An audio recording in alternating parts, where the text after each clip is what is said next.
tour of some parts of the South, and tomorrow we go to Fayetteville, and next week in other parts of the state.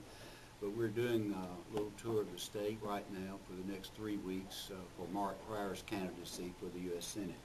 So we believe in old-fashioned retail politics, where you walk the street and ask people for their votes, and go to the cow sales, and go to the squares and grocery markets, and just ask people to consider our son Mark Pryor. We've done this for years. Barbara and I have. We've loved it, and we're glad to be back out on the trail. It's invigorating to us, and we're just having a good time right now. Yesterday was Arkadelphia, Benton, and Hot Springs, and today is we did a stop in Little Rock at our coordinated campaign headquarters. We had about 60 volunteers who are going out this weekend for Mark's campaign, and then we here in Magnolia today in Columbia County at noon.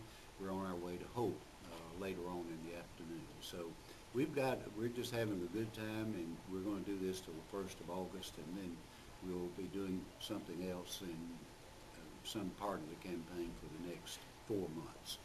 Can't believe it's another 4 months to go, but it is. That's the way it is. Senator, from your perspective, why do you think it's important for the Democratic Party to retain control of the Senate? Well, the Democratic Party, I think, is the party that listens to everyday people. The Democratic Party has not been taken over, and we have a lot of friends who are Republicans, and a lot of Republicans are going to be voting for Mark Pryor. And this does not apply to all Republicans, but there's certain parts of the Republican Party that have been taken over by extreme ideologues and by extremists who believe that government has no place in the lives and in the affairs of public service and public life, almost. And we believe, I think that Democrats believe, that government can be not a dictator, but government can and should be a partner, and should be serving as in assistance capacities for our population. For example, in education, in disaster relief, in Social Security, Medicare programs, and health care initiatives. We believe that the Democratic Party is the party that still listens to the people.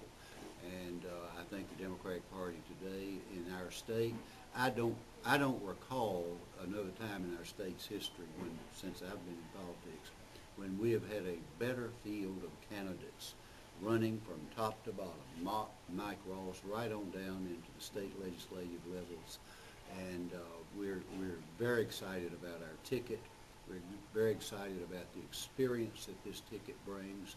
Our 3 congressional candidates of the 4 seats that we're challenging right now. I tell you, pound for pound, person for person, I don't think we've ever had qualifications like this that we bring to the forefront. Mike Ross could not be more qualified to be governor than what he brings to the election, to the election November 4th. And John Burkhalter brings a whole new dimension in business, and we're excited about the whole ticket, all the constitutional officers included. In what ways do you consider Representative Cotton to be extreme? Well, I think that I hate to call anyone extreme. I will say that I think he's out of step, definitely. And one group, I might say, that he seems to be out of step with is the other members of his own House delegation from Arkansas. We have 4 members, and on many, many occasions, Congressman Cotton has opposed our other 3 congressional representatives, even though they're all 4 in the same party.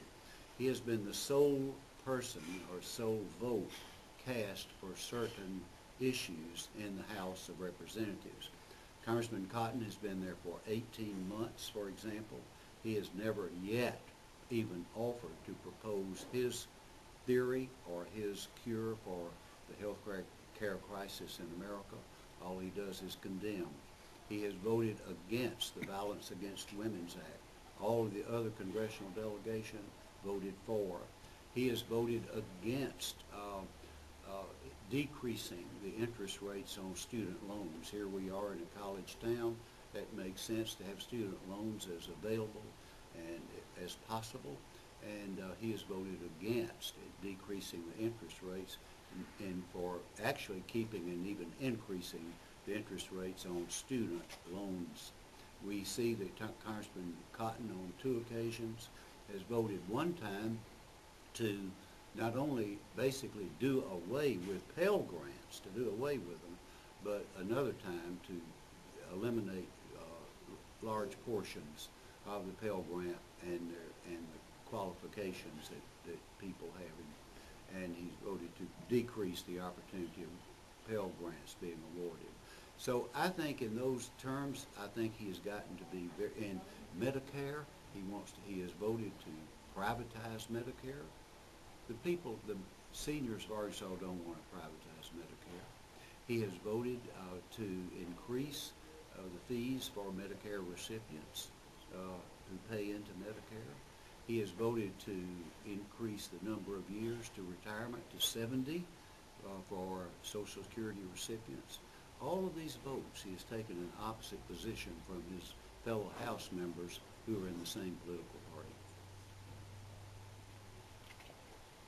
What kind of reaction are you getting out on the road as you go to communities in South Arkansas to yourself and to your son? I have had not one person throw a pie at me or a mud ball or anything.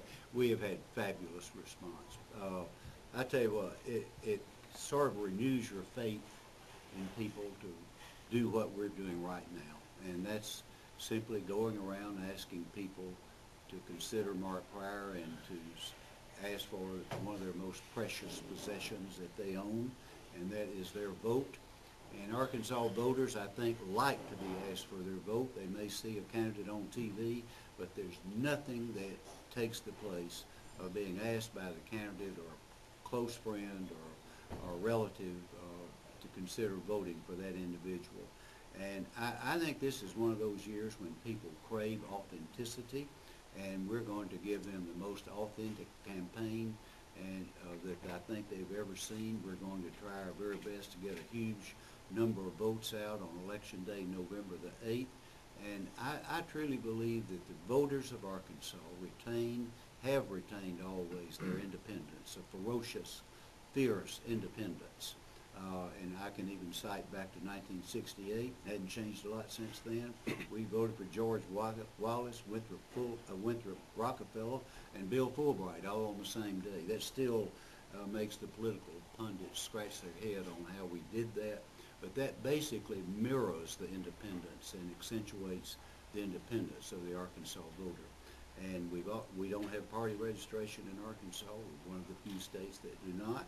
Probably never will. I'm not advocating it because I think once again it just shows how independent our voters are. But I think we've had a good response, and it's been very, very positive, and it's afforded my wife Barbara and I an opportunity to sort of reconnect with a lot of old friends and meet a lot of new friends, and we're having a good time doing it. Can I ask a funny question about you?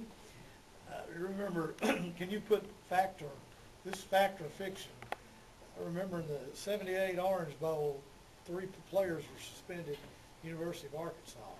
I was away in the military at the time, and my brother called and said they've asked the governor to intervene. Did they ask you to intervene? The only way I was asked to... fact or fiction? That, by the way, the score, I think, was 31-6. Yes, I was at the game. We were supposed to lose that Yes. game about 85-0, Right. I think, and Coach Lou Holtz was our Right. coach. He had to suspend 3 of our key players, right, about a week or 4 or 5 days before the game. Well, my good friend, David Boren, the governor of Oklahoma at the time, now the president of Oklahoma, David and I were governors at the time, and he bet me, we bet a Stetson hat on the game. And I took the bet reluctantly because I had some doubts. But Coach Holtz called me up a few days before the game, and he said, listen, the morale of the Arkansas Razorback team is so low right now. Is it possible that you could come down to the Orange Bowl a couple of days early and just come out to practice and watch the team and talk to the guys and whatever? And I said, I'll be honored to. So I did. We went a day or 2 early, and I did get to watch them practice and made them a little pep talk a time or two and hung out with them some of the time. And that was the only time I was asked to intervene. So there was no intervention of asking him to reinstate the No, players? but it took a good while before David Boren sent me that Stetson hat. I still have that hat.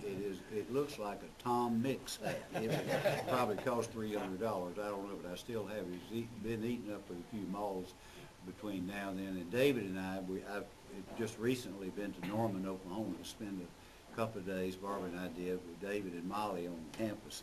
We still talk about that hat. It was funny about that hat because right after the bowl game, I was in the governor's reception room having a little press conference about something else. And John Bennett of the Commercial Appeal says, Governor, it says, do you have your Stetson hat yet from Governor Boren? And I said, no. I said, I don't know why he hadn't sent me that hat yet. I wasn't accusing him of breaking his commitment. I said, no, I hadn't gotten my hat yet.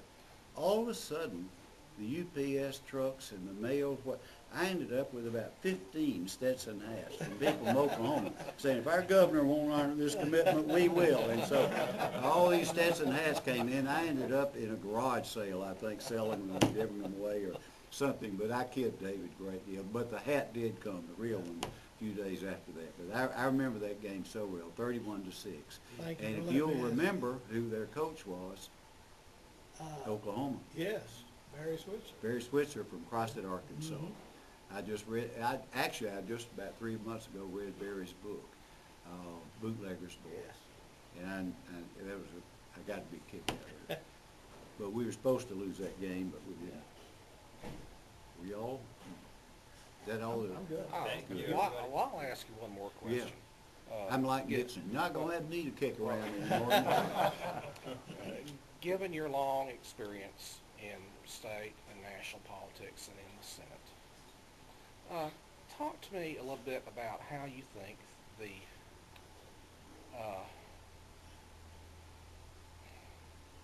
the situation could be turned around to the positive. What it's going to take to have members of Congress working together in a bipartisan nature instead of the extreme partisanship that we are seeing. Late Speaker Tip O'Neill, who at that time was the foil of the Republican Party. Tip was the foil, and then Ted Kennedy was the foil, and then Jimmy Carter, and then Bill Clinton, and now Harry Reid, Nancy Pelosi, and President Obama, they're the foils. But anyway, none of those folks are on the ballot in Arkansas, interestingly enough. Yeah. Okay. He said that Tip said all politics is local. I think all politics is personal. That's exactly why Barbara and I are out here on the campaign trail for our son, Mark Pryor. And it's got to get back to that. I remember so well in the Senate, especially when we went to the Senate in '79, on many Sunday nights, not every Sunday night, well, a lot of traveling schedules and whatever, but on many, many Sunday nights. One night we would go to a Republican senator's home for a potluck supper. Next Sunday night they'd come to our home for a potluck. The next Sunday night we'd go to Alan Simpson's home. The next Sunday night to Jack Danforth's home. And we had Lawton Childs of Florida, and all these senators, Republicans and Democrats, we never at that time looked at each other as red or blue senators. We looked at each other as representing a red, white, and blue constituency. That constituency today is still red, white, and blue out there across this country. And this country wants us to get back together again. This country wants us to compromise again. This country wants Democrats and Republicans to speak to each other, to be civil to each other, not backbite each other, and not go into negotiations and saying, I'm going to win and you're going to lose. We must go into negotiations by saying we have both got to win, and thus the American public wins. It happened in Medicare, it happened in Social Security, it happened in the GI Bill of Rights, it happened with the Marshall Plan. Republicans and Democrats worked together simply because they knew one another and they did not look at each other as red or blue. And today, the situation is so poisonous in Washington that the American people are clamoring for the opportunity to see our country reunite, knit together, and work as civil human beings with one another with a public interest in mind. Let me say this about this past session of the legislature. There's one politician in Arkansas I do not like. His name is Bruce Mallock. And the reason I don't like him is he never has an opponent. Never does he have an opponent. Bruce Mallock is one of my very favorites. I'm just kidding, and I hope you won't take that out of context. But Bruce has always been someone that I looked up to. I was privileged to have him on our staff for a period of time. I've never had one who worked harder or who gained more or who left behind than Bruce in our staff work.